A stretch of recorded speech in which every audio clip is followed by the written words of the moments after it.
शाळेतील 240 मुलांपैकी 60% मुले नापास झाली. किती झाली? 60%. तर एकूण किती मुले पास झाली? आता इथं नापास झालेली 60% म्हणले ना, आपल्याला पास झालेली विचारली, बरोबर का नाही? आता 60% नापास झाली म्हणजे 40% पास झाली असतील का नाही? बरोबर. म्हणजे 240 आणि हे 40% पास झालेले काढायचे ना आपल्याला. म्हणून 100 मधून 60 गेले, किती राहिले? 40% राहिले. किती राहिले? 40%. पास झालेले आहेत.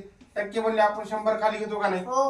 मग हा शून्य गेला, हा शून्य गेला, हा शून्य गेला, हा शून्य गेला आणि 24 चौक 96 झालं. ही पास झालेली. नापास झालेली विचारली असती तरी आपल्याला काय आलं असतं? 240 60 छेदात 100. हा शून्य गेला, हा शून्य गेला, हा शून्य गेला, हा शून्य गेला. 24 सक्क 144.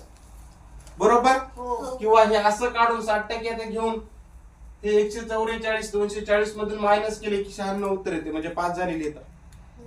कोणते बी एक काढलं आणि एक मायनस केलं, पास झालेली नापास झालेली दोन्ही येतात. आलं का? याला आलं का लक्षामध्ये? घ्या.